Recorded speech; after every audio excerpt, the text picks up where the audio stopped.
অনুষ্ঠান অনুষ্ঠানটা কার আপনারা সকলে খুব ভালো করে জানেন। অনুষ্ঠানটা ডক্টর রঞ্জন ভট্টাচার্য এবং তার সিরিজের টিম। আমি অঞ্জন বলেছি, কিন্তু অপভ্রংশ না, এখন বড্ড রঞ্জন হয়ে যাচ্ছে চতুর্দিকে। মিডিয়ার কল্যাণে এত রঞ্জন চতুর্দিকে এখন ছড়ানো যে রক্তকরবী রঞ্জনকেও আমরা ভুলে যেতে বসেছি।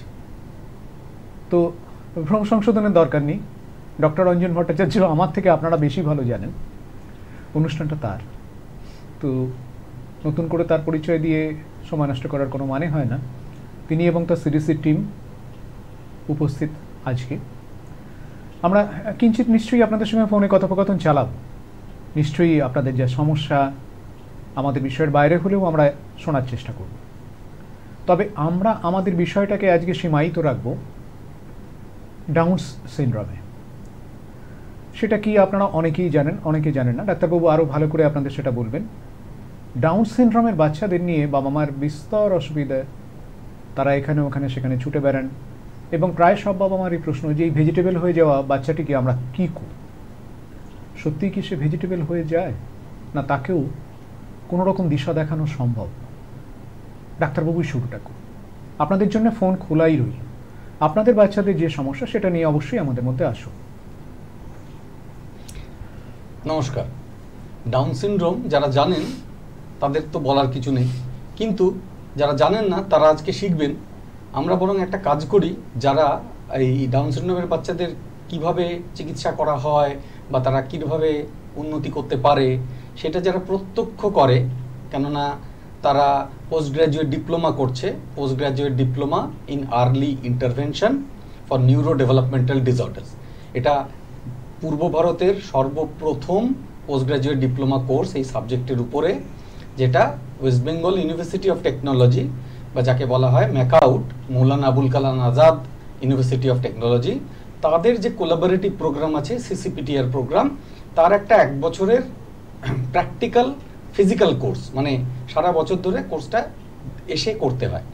তো আমাদের দুজন স্টুডেন্ট আজকে আমাদের সঙ্গে এসেছেন, যারা 1 মাস হলো এই পোস্ট গ্রাজুয়েট ডিপ্লোমাটা করছেন।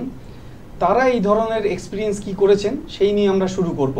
আমাদের সঙ্গে দুজন আছেন, অচিরা ভদ্র রায় এবং मेघा गोयनका। तो मेघा आप शुरू कीजिए, आप थोड़ा बताइए।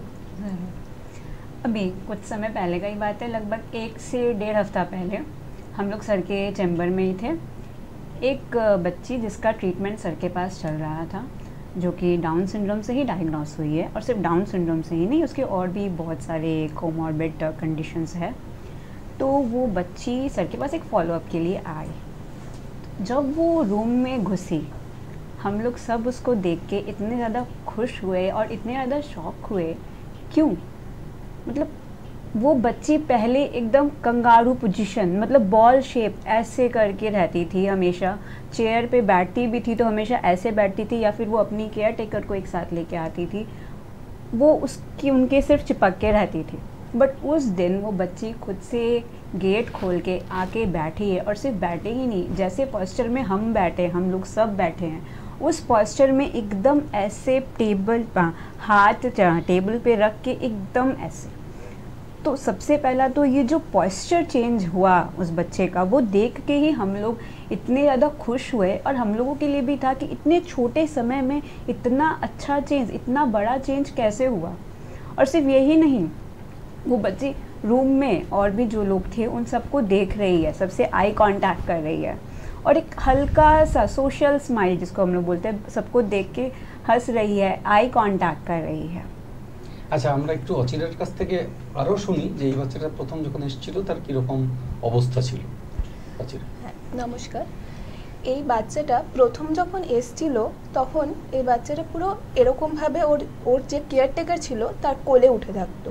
ও কিন্তু কখনো হেঁটে বা একটুখানিও যদি ওকে ছাড়া হতো ও কিন্তু আসতো না ওইভাবে।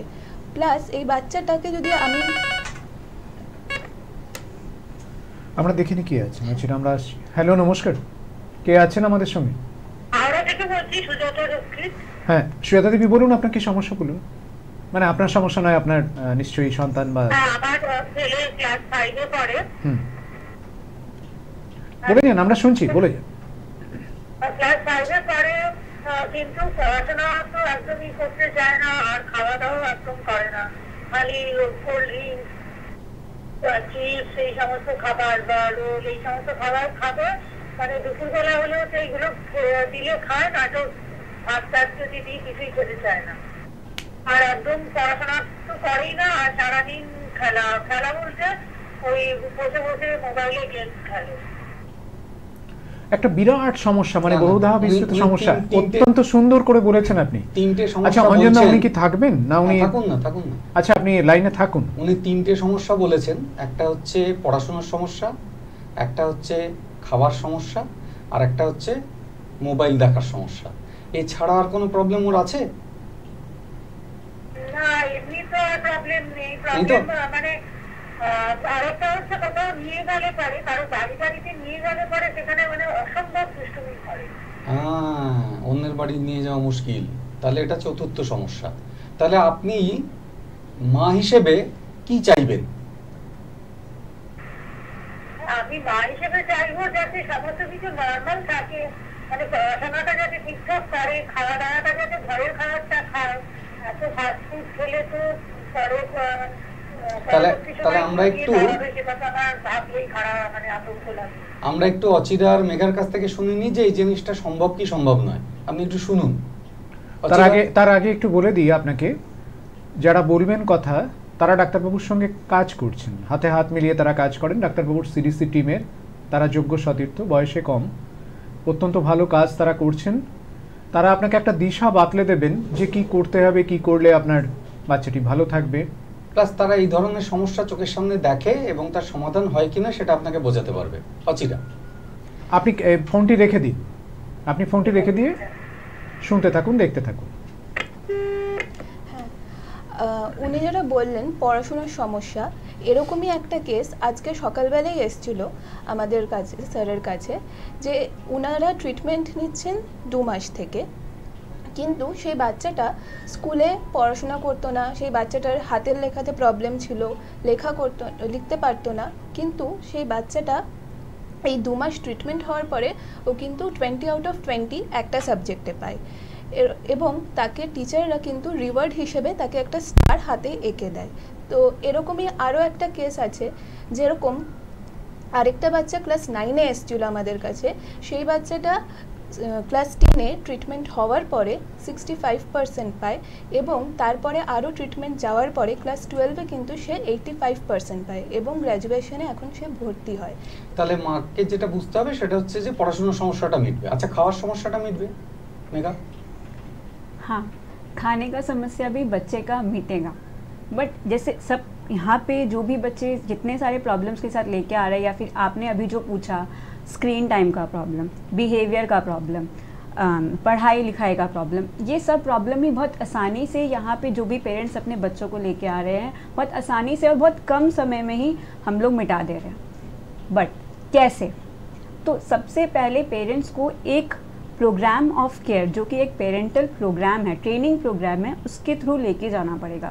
उसमें अभी आपने जो बोला, खाने को रिलेटेड, खाने से रिलेटेड प्रॉब्लम, बिहेवियर से रिलेटेड प्रॉब्लम, स्क्रीन टाइम से रिलेटेड प्रॉब्लम, और सबसे बड़ा जो पेरेंट्स को होता है पढ़ाई लिखाई से रिलेटेड प्रॉब्लम, इन सब का पेरेंट्स को ट्रेनिंग दिया जाएगा पहले।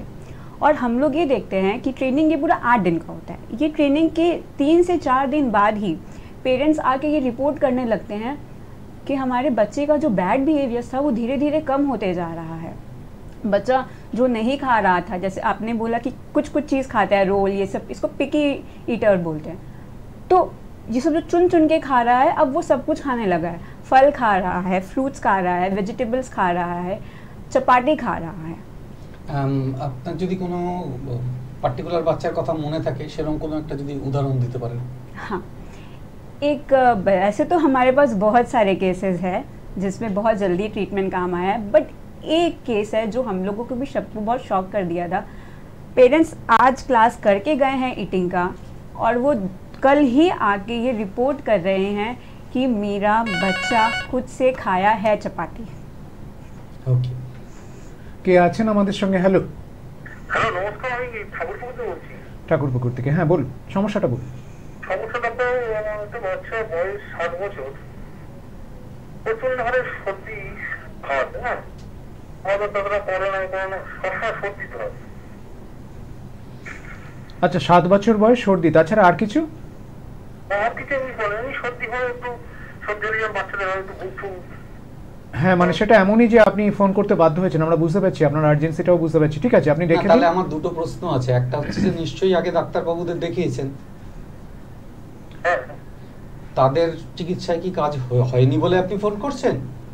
হ্যাঁ, তাহলে চিকিৎসা কাজ হয় না ডাক্তার। আচ্ছা, তো বাচ্চাটির এই সমস্যাটি কতদিনের?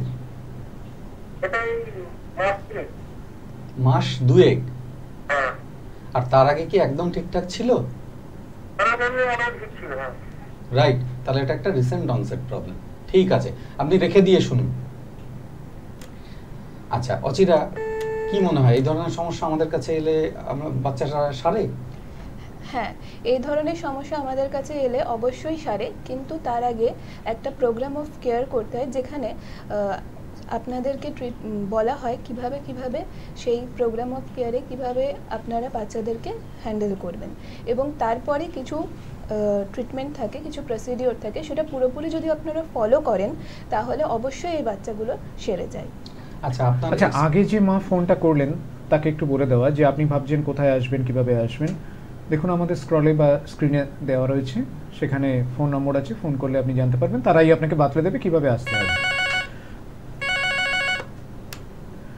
ফোনটা নিয়ে আমরা আসি। হ্যালো, নমস্কার। হ্যাঁ নমস্কার, আমি রানাঘাট থেকে বলছিলাম। হ্যাঁ বলুন। হ্যাঁ বলুন শ্রীনন্দা, বলুন।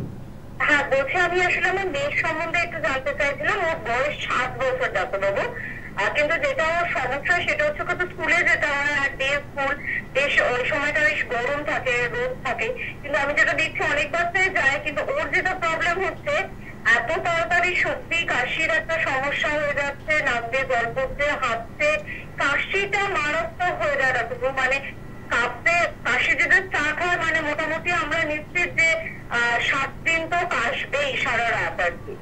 খাওয়াটাও ভীষণ কম ডাক্তারবাবু, একদম খেতে চায় না। এখনো 7 বছরের মেয়ে, খাইয়ে দিতে হয় কিন্তু প্রায় 1.5-2 ঘন্টা ধরে খাওয়াতে হয় আর কি।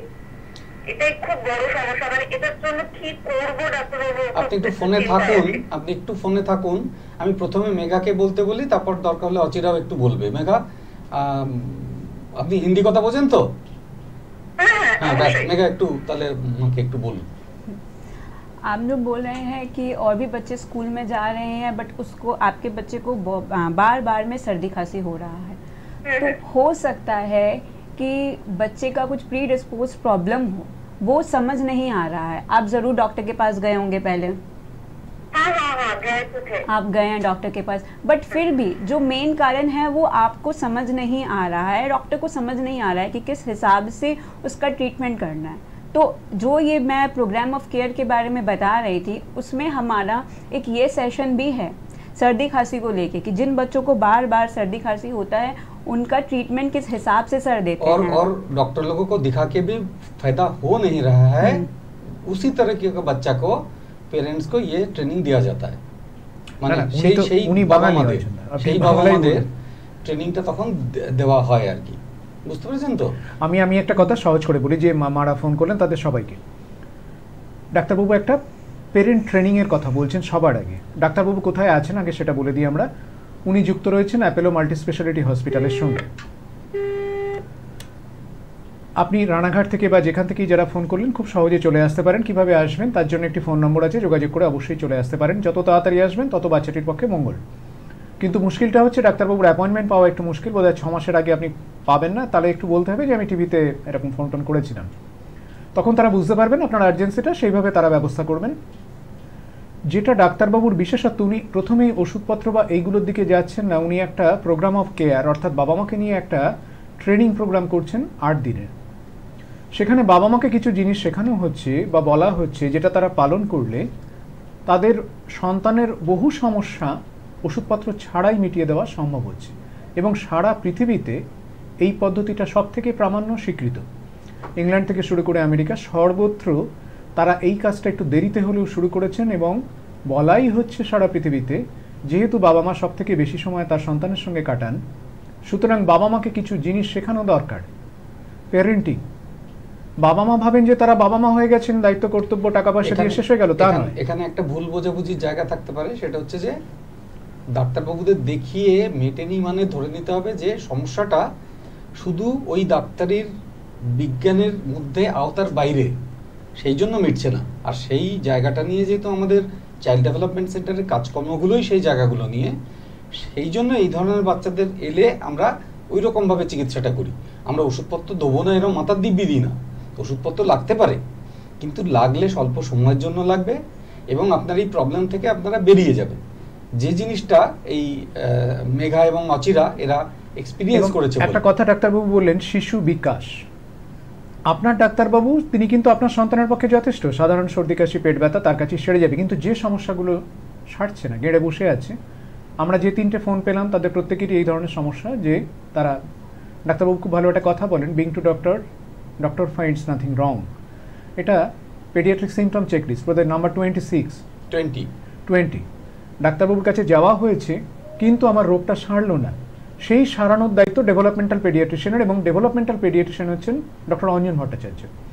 যখন সারছে না তখন কিন্তু অন্য কোথাও সন্দেহের অবকাশ থাকছে। সুতরাং সেইটাকে ডাক্তারবাবু দেখবেন, বিচার করবেন, যদি ওষুধপত্র লাগে অবশ্যই দেবেন। তবে বেশিরভাগ ক্ষেত্রেই দেখা যায় এই বিভিন্ন ট্রেনিং প্রোগ্রামগুলো বা প্যারেন্টাল কেয়ার, এতেই সমস্যার সমাধান 90% ক্ষেত্রে হয়ে যাচ্ছে। যেটা অচিরা বলছিল, তো অচিরা এই ধরনের সর্দি সমস্যা নিয়ে এলে বা খাবার সমস্যা নিয়ে এলে বা টিভি দেখতে চাইছে ছাড়তে চাইছে না এলে, আপনাদের তো অভিজ্ঞতা সারতে কিরকম সময় লাগে বা সারে কি সারে? হ্যাঁ, এটা অবশ্যই সেরে যায় এবং প্রথমে যখন প্রোগ্রাম অফ কেয়ারটা হয় তার কোনো প্যারেন্টসরা এসে 2-3 দিনের মধ্যেই বলে যে আমার বাচ্চা খেতে শুরু করে দিয়েছে একটু একটু করে। আমি বাচ্চাকে বাড়িতে রেখে এসেছিলাম, ছেড়ে দিয়েছি, তারপরে দেখছি বাড়িতে গিয়ে সে নিজেই খাচ্ছে, কিন্তু আমি থাকলে পরে সে খেত না। তো এভাবে যারা, আমরা একটু কথা বলে নিয়ে আসছি। হ্যালো, নমস্কার, কে আছেন? নমস্কার, আমি বলছি। বলুন, আমরা শুনছি। আপনি কোথা থেকে বলছেন কথা? আমি বীরভূম থেকে বলছি। হ্যাঁ, বলছি যে আমার ছোট বাচ্চা, মানে সে এখনো হাঁটারই বয়স, এখনো কিন্তু ঠিক করে হাঁটতে পারে না, মানে ধরে ধরে হাঁটতে গিয়ে পড়ে যায়, এখনো ঠিক পায়ে ব্যালেন্স পায় না, কিন্তু বয়স হয়েছে মোটামুটি হাঁটার মতন বয়স হয়েছে, কিন্তু এখনো অব্দি ব্যালেন্স পায় না, পড়ে পড়ে যায়। সেই কারণে একটু স্যারের থেকে জানতে চাইছিলাম যে কি করা যায়। কত বছর বয়স হলো? হ্যালো, বয়স কত হলো? আমরা একই সঙ্গে কথা বলছি। আপনার বাচ্চার বয়স কত হলো? কোনো কারণে লাইনটা কেটে গেছে, যাই হোক, আমরা ধরে নিচ্ছি ছোট বাচ্চা বা 5 বছর। অসুবিধা নেই, এটা নিয়ে তো ওরা আলোচনাটা শুরু করেছিল। ডাউন সিনড্রোমের ক্ষেত্রে এরকম হয়, ঠিক আছে? আমরা সেই প্রসঙ্গটা নিয়ে আলোচনা করি, তাহলে বুঝতে পারা যাবে যে কত বয়স অবধি আমরা চিকিৎসাটা দিতে পারি বা কিভাবে করতে পারি। অচিরা এটা দিয়ে যদি বলা শুরু করে। ডাউন যেরকম বাচ্চারা এসেছিল, ওই বাচ্চাটা ডাউন সিনড্রোমের বাচ্চা কিন্তু এসে কখনোই ও লিখতো না, বা ওকে আমরা কোনো কিছু দেখাতাম, ড্রয়িং করতে বলতাম, ও কিন্তু কোনো অ্যাটেনশনই আমাদের দিকে দিত না। বাচ্চাটার বয়স কিন্তু 10 বছর ছিল, কিন্তু এখন বাচ্চাটা মাত্র। ওরা কোথা থেকে এসেছে? ওরা হচ্ছে আসাম থেকে এসেছে এবং ওদের হচ্ছে বীরভূম থেকে বলছেন, তো আমি সেই জন্য বলছি। ওনার সব থেকে ওনার মা বাবার যেটা প্রবলেম ছিল সেটা হচ্ছে ল্যাঙ্গুয়েজ প্রবলেম। ওনারা কিন্তু আমাদের ল্যাঙ্গুয়েজটা অত ভালোভাবে বুঝতেন না, কিন্তু তা সত্ত্বেও ওনারা মাত্র 19 থেকে 20 দিনের মধ্যেই একদম পুরো বাচ্চাটা ইমপ্রুভ করে গেছে। এবং ইমপ্রুভ এইভাবে করেছে যে ওকে যখন একটুখানি খেলানোর চেষ্টা করা হয়, ও কিন্তু সঙ্গে সঙ্গে খুব ভালোভাবে রেসিপ্রোকেট করে এবং ও খেলতেও শুরু করে। ঠিক আছে, এবার মেঘা, আপনি একটু এটাকে মোটর ডেভেলপমেন্টের সঙ্গে রিলেট করে বলুন। जैसे कि उन्होंने बोला कि बच्चे को चलने में दिक्कत हो रहा है, तो उसके लिए हो सकता है कि बच्चे का मसल्स जितना डेवलप हो जाना चाहिए था, जितनी शक्ति उसके एज के हिसाब से बच्चे के बॉडी में आ जानी चाहिए थी, वो नहीं आई है। अब ये बहुत सारे रीजंस की वजह से हो सकता है बच्चे का न्यूट्रिशन नहीं है सही से, हो सकता है बच्चे को कुछ बायोलॉजिकल इनहेरिटेंट पहले से ही कुछ दिक्कत है, जो कि যেমন ডাউন সিনড্রোম একটা, ডাউন সিনড্রোমের বাচ্চা কিন্তু শুরুতে গোড়াতে এরকম শুরু করে, এরকম প্রচুর রোগ আছে এগুলোতে গোড়ার দিকে এই ব্যাপারটা হয়, আর এটা একটা বিকাশজনিত সমস্যা, ঠিক আছে? और सिर्फ ये चलना ही सिर्फ विकास को लेके समस्या नहीं है, और भी जो हमारे पास जितने भी कॉल्स आए हैं खाने का लेके, पढ़ाई लिखाई का लेके, चलने से, स्क्रीन टाइम और सबसे ज़्यादा मतलब बिहेवियर रिलेटेड, ये सब अगर बच्चे में प्रॉब्लम है तो बच्चा डेवलप कैसे करेगा? और बार बार सर्दी खांसी, अगर बच्चे को बार बार में सर्दी खांसी हो रहा है तो बच्चा का ब्रेन कैसे डेवलप करेगा? বাবা মা কিন্তু সেটাই বলেছেন যে পড়াশোনার সমস্যা হচ্ছে, স্কুলে যেতে পারছে না, এত শরীর খারাপ হচ্ছে, স্কুলে যাবে কি করে, ঠিক সেইগুলোই কিন্তু বাবা মা কমপ্লেনও করেছে। ঠিক আছে, শুধু সমাধানটা কোথায় পাবে সেটা ওরা এতদিন জানতো না, এই এবার জানতে পারছে এবং সেজন্য আসছে। তাহলে এই যে মোটর ডেভেলপমেন্টটা নিয়ে আমরা বলছি, তার কারণ হচ্ছে যারা ডাউন সিনড্রোম সম্বন্ধে জানেন তারা জানবে যে ওদের মোটর ডেভেলপমেন্টের দেরি হয়, যে কারণে বাচ্চাটা কোলে করে আসতো, 10 বছরের বাচ্চা অত দূর থেকে এসেছে, বীরভূম সেগুলো অনেক কাছে। তো এই বাচ্চাটার বাবা মা যদি নিয়ে আসে বাচ্চাকে, এসে যদি ইভ্যালুয়েশনটা করিয়ে নেয় আর যে ট্রেনিংটার কথা আমরা বলছি সেটা যদি নিয়ে নেয়, তাহলে বাচ্চাটার প্রবলেমটা হয়তো প্রবলেমই হবে না। আর প্রবলেমের ভেতরে যদি কোনো রোগ থাকে, যেমন ধরুন এই বাচ্চাটাকে ধরুন ডাউন সিনড্রোম হয়তো নেই, কিন্তু মনে করুন হয়তো মাসকুলার ডিস্ট্রফি ডেভেলপ করছে, ঠিক আছে। তো এই যে জিনিসগুলো হয়ে যেতে পারে, সেগুলো ঠিকভাবে ঠিক জায়গায় না দেখা হলে naturally visit the doctor, doctor finding তান্ত্রিক রোগ হতে বাধ্য। কেননা এটা তো সব ডাক্তারের কাজে পরিধি নয়, যে ডাক্তারের যেখানে এসে, সেই কারণেই আপনারা এখন সেই প্রোগ্রামেই করছেন। এটাই হচ্ছে অ্যাওয়ারনেস, এবং এই জিনিসটাই পোস্ট গ্রাজুয়েট ডিপ্লোমাতে early intervention in neuro developmental disorder এটা শিখছে, যে এই যে বাচ্চার মোটর ডেভেলপমেন্ট হচ্ছে না, বা ইটিং ডেভেলপমেন্ট হচ্ছে না, বা তার এডুকেশনাল ডেভেলপমেন্ট হচ্ছে না, কেন হচ্ছে না এবং কত তাড়াতাড়ি সেগুলো মিটে যায়। বুঝতে পারছেন তো? 10 বছর ধরে যে বাচ্চাটা মানে ভারতবর্ষের বিভিন্ন প্রদেশে দেখিয়েছে, সেই বাচ্চাটা কিন্তু আজকে 19 থেকে 20 দিনের মধ্যে সিদ্ধ হয়ে গেল। যে বাচ্চাটা একদমই খেতে যেত না, সমস্যার জায়গাটাই তো চিহ্নিত হচ্ছে না অঞ্জনদা, যে এটা হচ্ছে বিকাশ সংক্রান্ত সমস্যা। আমাদের শ্রদ্ধেয় ডাক্তারবাবু যারা আছেন, যারা শিশু চিকিৎসক, তারা যথেষ্ট যোগ্য, তারা বহু কাজ করেছেন, কিন্তু এইটা তাদের ডোমেনের মধ্যে পড়ে না। তার জন্য ডাক্তারবাবু ইংল্যান্ডে 16 বছর পড়াশোনা করেছেন শুধু এই বিকাশ নিয়ে। বছরটা বেড়ে চলেছে, 14 বছর। তো যেহেতু আগে 15 বলছেন, এখন 16 বলছেন, সেজন্য একটু কাট করে দিই, ওটা আমি 14 বছর, ঠিক আছে। কিন্তু তার মধ্যে 12 বছর অ্যাকচুয়ালি ওদের ওই পুরো পিডিয়াট্রিক্স অ্যান্ড ডেভেলপমেন্টাল পিডিয়াট্রিক্স সেইটা নিয়ে, তো সেইটা তো সেইটা ব্যাপার। তো ন্যাচারালি এই জিনিসগুলো সম্বন্ধে জানা আছে। আমরা আমাদের গভর্নমেন্ট একটা পোস্ট গ্রাজুয়েট মানে ইউনিভার্সিটির একটা ডিপ্লোমা কোর্স করতে দিয়েছে, তার স্টুডেন্টদের আপনারা দেখছেন যারা নিজের মুখে যে কেসগুলো দেখেছে সেগুলো নিয়ে বলেছে। আপনারা বোধ রাখবে যে সেই জন্য আপনাদের চিন্তা নেই, এই ধরনের প্রবলেম থাকলে সমাধানের একটা জায়গা আছে এবং সেটা খুব অচিন্ত, সমাধানটা খুব দ্রুত, সেই কথাটা বলবা। কারণ ডাক্তারবাবু বলেন নিউরাল প্লাস্টিসিটির কথা বারবার বলেন, যে এটাকে বেশি দিন গড়িয়ে গেলে তাকে ঠিক করতে খুব অসুবিধা হয়। যত কম বয়সে আসবেন, আর্লি ইন্টারভেনশন কথাটা বারে তিনি বলেন, যত তাড়াতাড়ি আসবেন তত তাড়াতাড়ি বাচ্চাটি সুস্থ হবে। আপনারা যারা ফোন করলেন তারা টিভি রেফারেন্সটা দেবেন, তাহলে আপনাদের অ্যাপয়েন্টমেন্ট পেতে একটু সুবিধা হবে। না হলে 6 মাস বসে থাকলে তো অনেক দিন গড়িয়ে যাবে, অতদিন বসে থাকা উচিত নয়। আর ডাক্তারবাবু আরেকটা কথা বলার চেষ্টা করলেন, সময়ের অভাবে পুরোটা বলা যায় না। ডাক্তারবাবুর তত্ত্বাবধানে তারা একটি ডিপ্লোমা কোর্স চালু করেছেন ম্যাকআউটের অধীনে। সেই কোর্সটিতে শেখানো হবে যে এই ধরনের যে আপনাদের যে সমস্যাগুলো আপনারা বললেন, আপনাদের এলাকায় যদি কোনো একজন এমন মানুষ থাকেন যিনি আগেই ধরে দেবেন যে হ্যাঁ এই সমস্যাটা কিন্তু সাধারণ ডাক্তারবাবু দেখবেন না, এটা দেখবেন ডেভেলপমেন্টাল পেডিয়াট্রিশিয়ান বা শিশু বিকাশ বিশেষজ্ঞ, এই সমস্যাটা কিন্তু খুব সহজে মিটবে না ওখানে এখানে গেলে, আপনাকে যেতে হবে এই বিশেষজ্ঞ ডাক্তারের কাছে, যেখানে সহজে মিটবে। তো সেটাই মৃন্ময়বাবু বলছেন। এবং এইটাকে তারা শেখাচ্ছেন 1 বছরের কোর্স। কারণ ডাক্তারবাবু তো একা, কতজন রোগী তিনি দেখবেন, সবার আগে চিহ্নিত হওয়া দরকার। আপনার ছেলেটির বা মেয়েটির এই অসুস্থতা রয়েছে, সেটাকে তো সবার আগে বুঝতে হবে, বলতে হবে। তো সেই কাজটা ডাক্তারবাবু এই কোর্সের মাধ্যমে সদ্য চালু করেছেন। আমরা বিস্তারিত তো আলোচনা করব, আপনি একটু নজর রাখবেন, ঠিক এই সময়টায় আমরা আসবো এবং এই কোর্সের ব্যাপারে বিস্তারিত আলোচনা করব। আজকের মতো বিদায়, নমস্কার, আবার দেখা হবে সামনের সপ্তাহে এই সময়।